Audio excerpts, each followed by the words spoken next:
ध्रुव बोले सुन माता, मैं क्या बतलाऊंगा था, मैं क्या बतलाऊंगा था, अब बोल सहा नहीं जाए। वाणी का बाण बुरा है जो दिल में गयो समार, वाणी का बोल बुरा है जो दिल में गया समार, वाणी का बोल बुरा है जो दिल में गया समार। ध्रुव बोले सुन माता, मैं क्या बतलाऊंगा था, मैं क्या बतलाऊंगा था, अब बोल सहा नहीं जाए। वाणी का बाण बुरा है जो दिल में गयो समार, वाणी का बोल बुरा है अब दिल में गया समार।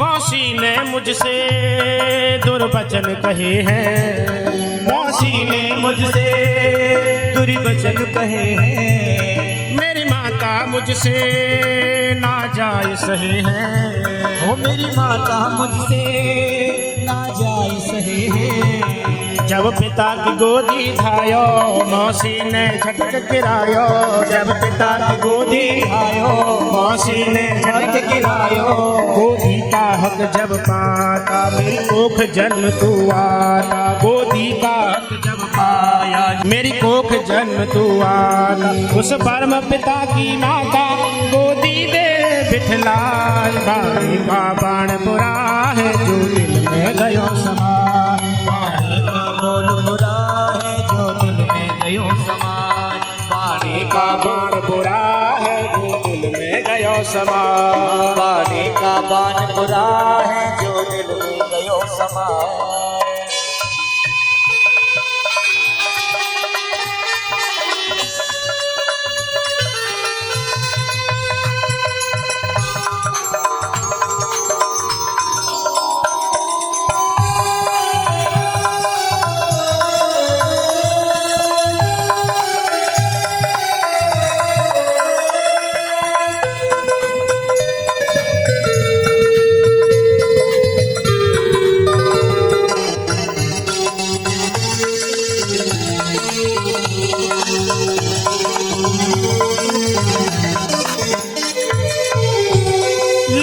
की आज्ञा ध्रुव बन को चले हैं, ले माँ की आज्ञा ध्रुव बन को चले हैं, आगे मुनि नारद मार्ग में मिले हैं, आगे मुनि नारद मार्ग में मिले हैं।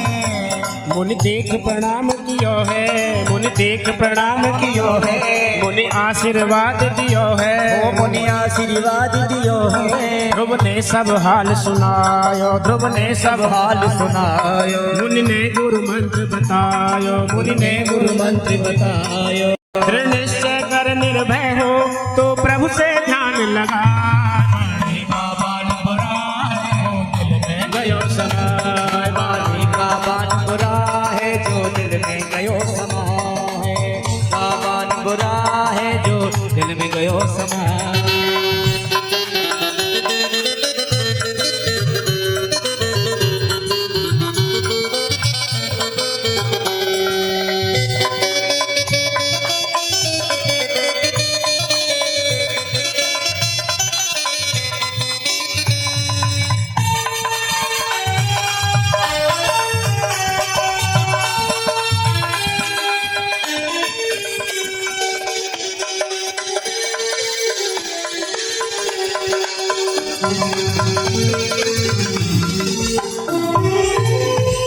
ऐसो तप कियो देवन भय छायो, ऐसो तप कियो देवन भय छायो, लीलाधारी ने चतुर्भुज रूप दिखायो।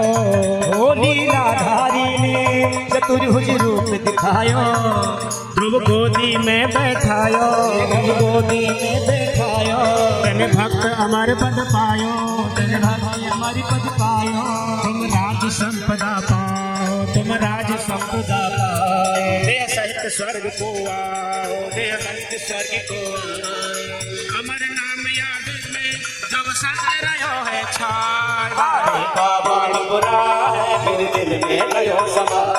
पानी का बाण बुरा है मेरे दिल में गयो समाय। पानी का बाण बुरा है मेरे दिल में गयो समाए।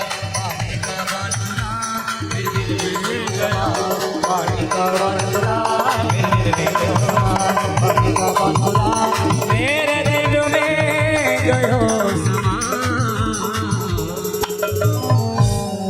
आज ध्रुव जी अपनी माता सुनीति के गले से लिपट के ऐसे रोए, इतना रोए और बताया कि माँ ने ऐसा ऐसा मुझसे दुर्वचन कहे। ये सुन करके तो सुनीति के धैर्य का बांध टूट गया। ये सोच करके इस बच्चे ने क्या बिगाड़ा, इसको क्यों सताया गया।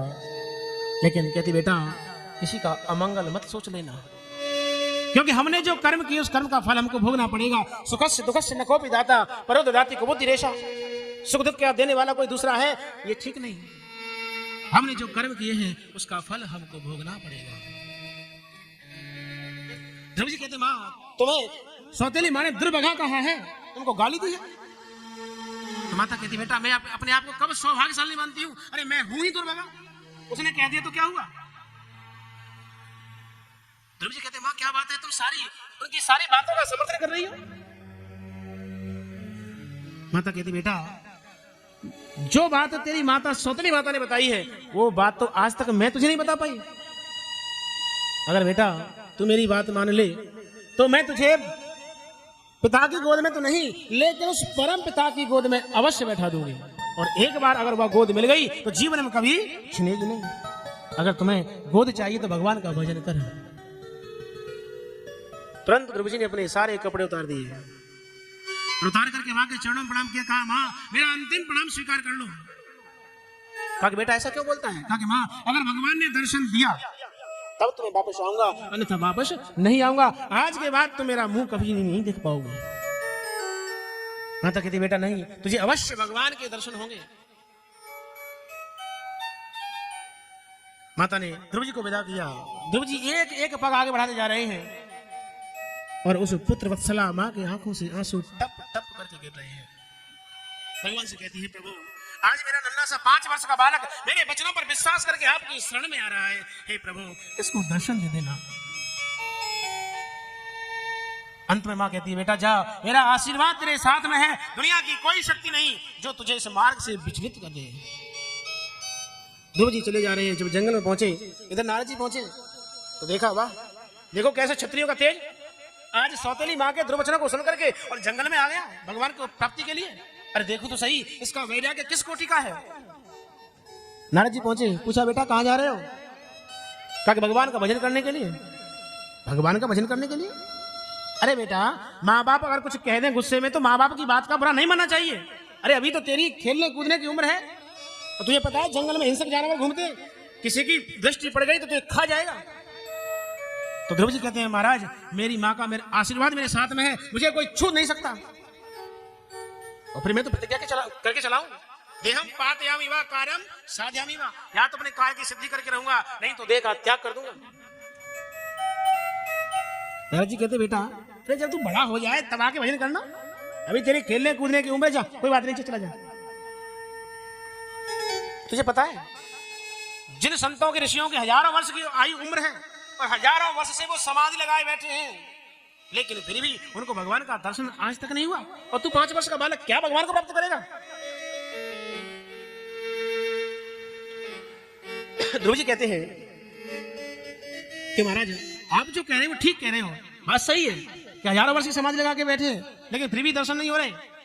लेकिन आप जो मुझे उपदेश कर रहे हो ना, ये आपका उपदेश मेरे हृदय में ठहर नहीं रहा है, क्योंकि सौतेली मां के वचनों से मेरा हृदय छलनी हो चुका है। इसलिए मैं बिना परमात्मा की प्राप्ति के वापस नहीं जाऊंगा। तो नारद जी देखा कि हाँ बालक दृढ़ प्रतिज्ञ है, इसका वैराग्य बहुत उच्च कोटि का है, अवश्य ही भगवान के दर्शन होंगे।